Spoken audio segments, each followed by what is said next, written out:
One of the people who I tried to reach out to was Mark Zuckerberg. He has yet to respond. I'm still Yes, hopeful yes, about that. yes. Maybe he will though. Like, yeah, who knows? You know, I Facebook messaged him, Twitter messaged him, and messaged the Facebook PR. cool. So hopefully somebody will respond to me. You know, Jesse, I don't know if it came off that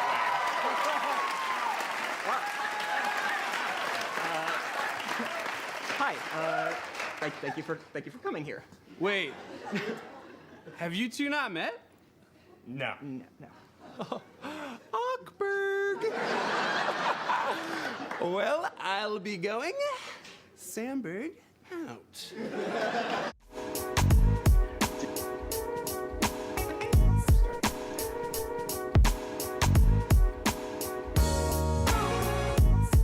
40 people you reach out to and 20 of them say yes.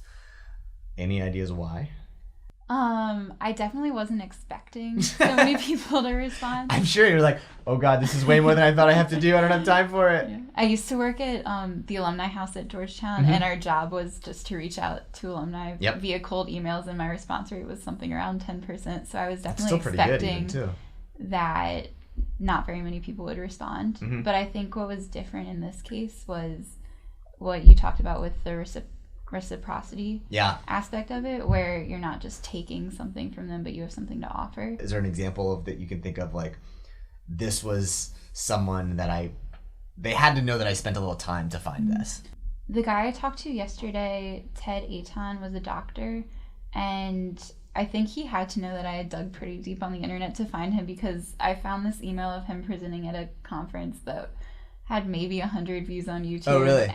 From the Kaiser Permanente Center for Total Health, please join me in welcoming Ted Aton, please. Hello. Right on. All right. So we got to move. Stay standing, because we're about to get out of here. It just came up in one of my internet searches, so I was lucky to have found it. Yeah. So I think he knew that when I referenced that email, or I referenced that video in my email to him, he knew that I had put some... You'd gone multiple streams down. some pretty intense search terms on him, so I think that helped with kind of getting our conversation started. Was it a good video or a bad video? No, it was really It's good? Yeah,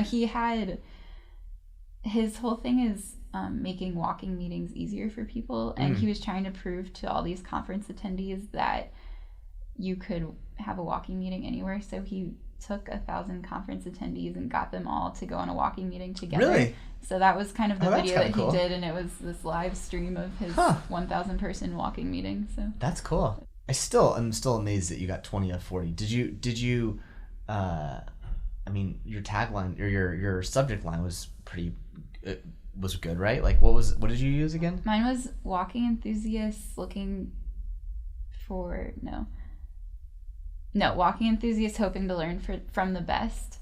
So I think that was something that people responded well to, hopefully, because it has the aspect of kind of, this is why I found you, but then also I'm hoping to learn from you, not take from you. Right. And more like, this is kind of a reciprocal relationship that we can build. And then you mostly did email. Email was the way that you sort of directly communicated, hey, I want your help.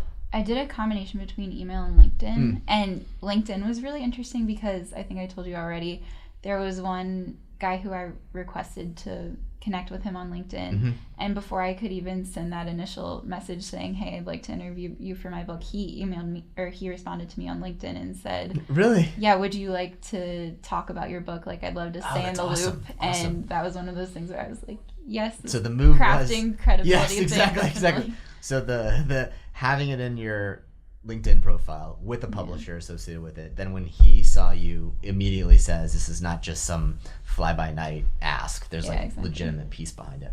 That's cool. That's interesting. Did you find, so I find LinkedIn to be like a pit that very few things come out, but you had good odds of it? I did. I've tried definitely in the past sending random messages, mostly for recruiting purposes, job applications to people on LinkedIn, and it hasn't been successful. So I think kind of the added dimension of it being a reciprocal kind of thing makes it definitely have a higher yield. Yeah. I'm trying to I just think there's a lot of instructive things, because it's just it's a high Did you have any? So you had 20 of 40 of your first batch. Mm-hmm. You then sent reminders. Did you see how did reminders help with the 20? Any of the 20 flip? The reminders helped with a few more trickling in. And then God, you have like a 50+%. That's unbelievable. I mean, it really is. Like, I mean, I would probably not respond to this email, not because like I wouldn't want to, but it's like, right. You just get like busy and scheduling and all that sort of stuff. So just even like the sheer odds game is pretty remarkable. Yeah.